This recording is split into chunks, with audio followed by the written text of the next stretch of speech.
Tanto en México como en el mundo, durante siglos las mujeres fueron dejadas de lado de muchos ámbitos. Uno de ellos fue la música clásica, porque se hablaba de muy poco de las mujeres compositoras, intérpretes o directoras.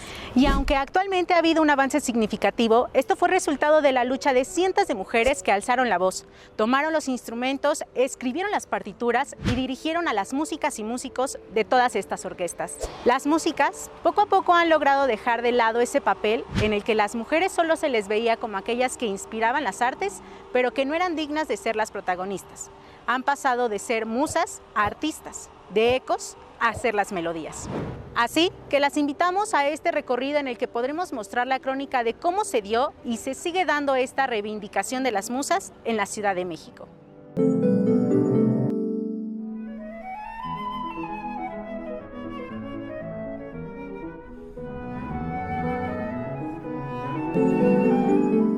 Ahora nos encontramos en la calle República del Salvador. Aquí, el siglo pasado se encontraba el Teatro Arbeu y fue en donde por primera vez una mujer mexicana tomó el papel de directora de música clásica. Fue Sofía Cancino quien en 1914 dirigió una función de ópera en este espacio y posteriormente se volvió una directora recurrente, además de que fue pianista, compositora, cantante, gestora musical y amante de la música escénica.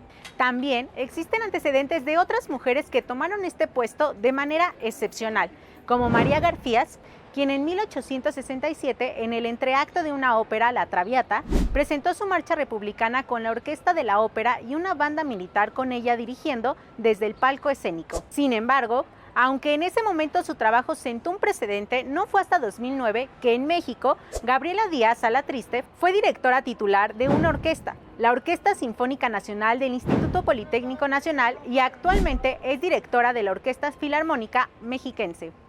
Pero deberíamos preguntarnos, ¿cómo fue que las mujeres desde el siglo pasado comenzaron a lograr puestos en las orquestas o ensambles musicales?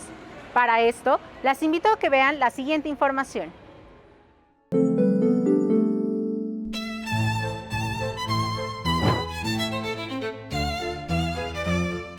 Para entender cómo fue posible que mujeres comenzaran a ocupar espacios en orquestas y ensambles musicales desde el siglo pasado, es importante recordar el contexto en el que esto ocurrió.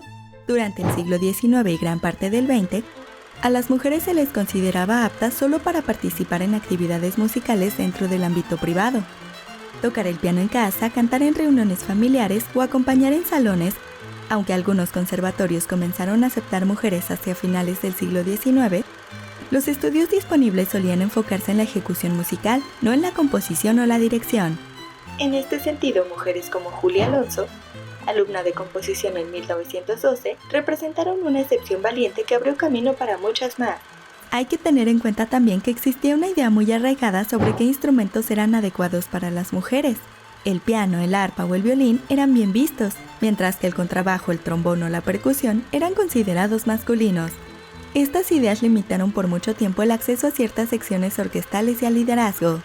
Con el paso del tiempo y gracias a la lucha constante de muchas mujeres músicas, estas barreras comenzaron a romperse. La participación femenina fue creciendo, primero como intérpretes, luego como compositoras y finalmente como directoras.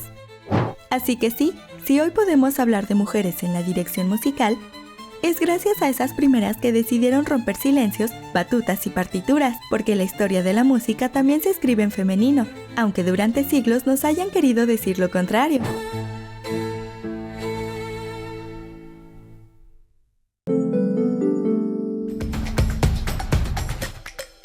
Para cerrar este recorrido histórico, hablaremos del Teatro Esperanza Iris, también ubicado en el centro de la capital y que en 2020 se volvió el escenario de lo que hasta ahora ha sido el proyecto más vanguardista en el reconocimiento de las mujeres en la música clásica.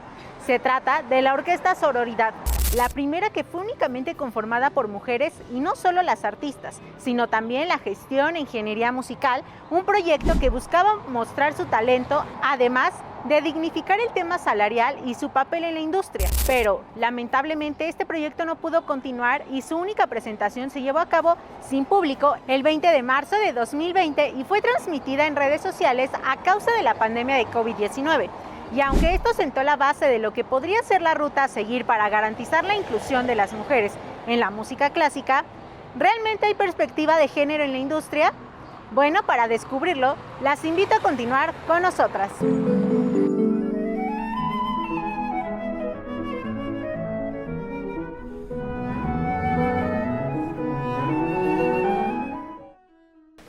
Ahora que ya dimos un recorrido por la historia de aquellas mujeres que abrieron camino en la música clásica dentro de la capital, bueno, también es importante hablar con quienes son expertas en el tema, aquellas mujeres que saben y conocen la importancia de la perspectiva de género dentro de la música clásica. Y bueno, por eso también quiero agradecer que nos acompañe y que nos haya dado este espacio Rita Rosales. Muchísimas gracias y bueno, justamente queremos escuchar tu voz, queremos escuchar cuál ha sido tu lucha. Platícanos un poco más de tu trayectoria. Claro que sí. Bueno, yo soy soprano, cantante egresada del Conservatorio Nacional de Música. Actualmente estoy cambiando de tesitura a mezzosoprano, pero realmente es como me he desempeñado casi toda mi carrera. Pero sobre todo últimamente soy directora coral y compositora.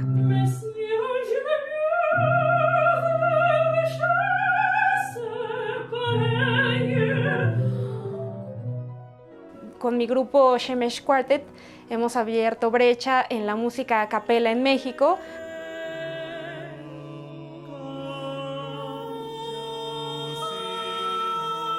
Las mujeres hemos estado en el conservatorio desde un inicio, pero lamentablemente tiene muy poco que realmente tenemos el reconocimiento social. Entonces, en realidad la importancia ha estado desde los cimientos, desde la fundación de estas escuelas profesionales de música. Hemos contribuido a que se generen profesiones enteras como las de los músicos y pues realmente tienen que existir poco a poco más nombres porque no es que no estuvieran, sino que antes se hacían a un lado, incluso pues no se les daban las oportunidades, se les arrebataban. Entonces creo que la importancia es simplemente regresar a las mujeres el lugar que siempre han tenido. Como soprano, como cantante, siempre como mujeres estamos luchando con la imagen, ¿no? Que tenemos que demostrar, además de las capacidades musicales, el tener un cierto tipo de imagen, una estatura, un color de piel, una apariencia. Se le da mucha importancia a la apariencia física en las cantantes femeninas. Y en el rubro de la dirección, pues es incómoda la figura de liderazgo femenino todavía. En primer lugar, esta parte de ganarse el respeto del grupo, ¿no? El presentarte como una directora joven y tener que estar demostrando constantemente que tienes la capacidad. Yo pienso que para mí cada vez que veo una mujer triunfar en la música, no dejo de tener en cuenta que su contexto es complejo seguramente por el solo hecho de ser mujer. Entonces, pues eso, tener un poquito más de sororidad, ¿no? El hacia nuestras colegas y ver de qué forma podemos seguir contribuyendo para que poco a poco sea más fácil el accesar a estos puestos, a estos lugares que las mujeres merecemos desde hace mucho tiempo. Claro, pues en verdad muchísimas gracias, Rita, y pues esperemos que así como tú luchaste por un lugar, así como tú estás saliendo adelante en este ámbito, pues muchas mujeres vengan más. Muchas gracias, Rita. Y justamente para seguir entendiendo un poco más al respecto, las invito a que vean un poco más de testimonios en la voz de las expertas. Ni siquiera para ejercer como profesoras. Poco a poco se han ido conquistando espacios. Sin embargo, sigue siendo un espacio segregado.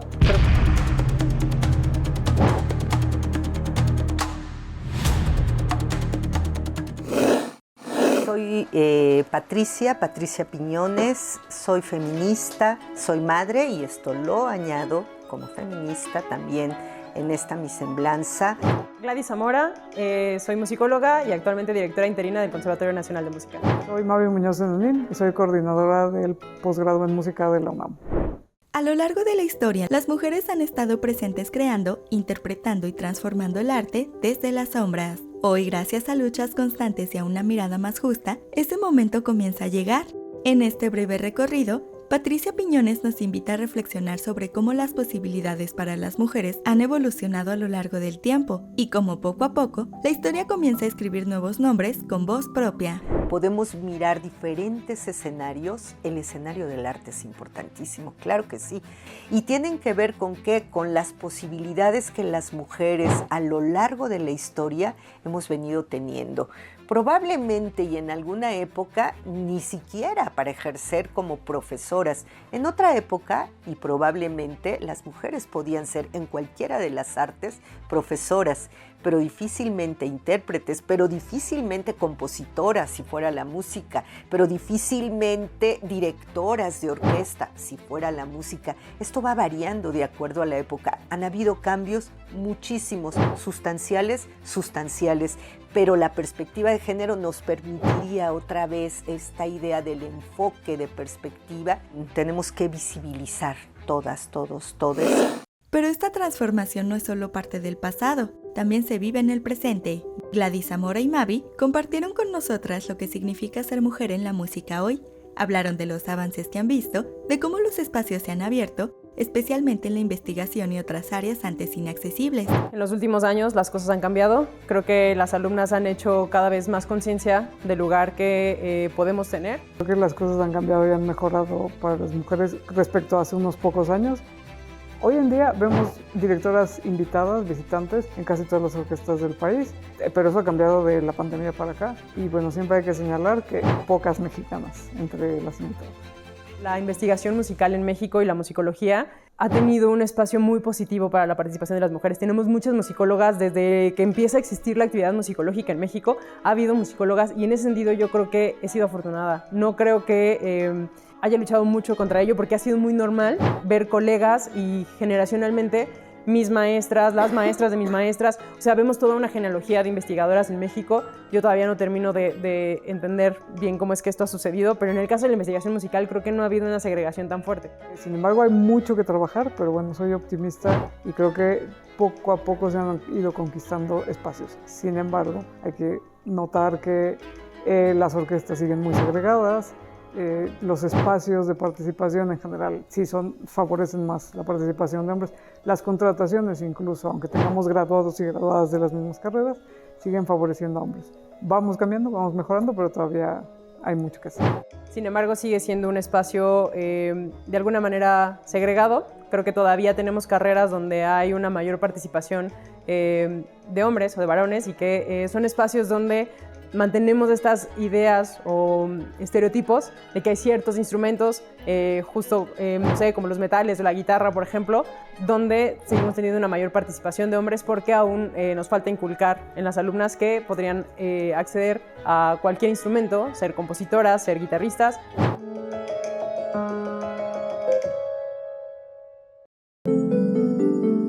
Como ya lo vimos, sin duda el papel de las mujeres en esta rama de las artes ha sido fundamental. Han logrado destacar tomando lugares que anteriormente solo eran para los músicos y en los cuales se ve ahora cada vez más mujeres. Sin embargo, aunque como lo vimos, hay avances y son bastantes y las mujeres han forjado un gran camino.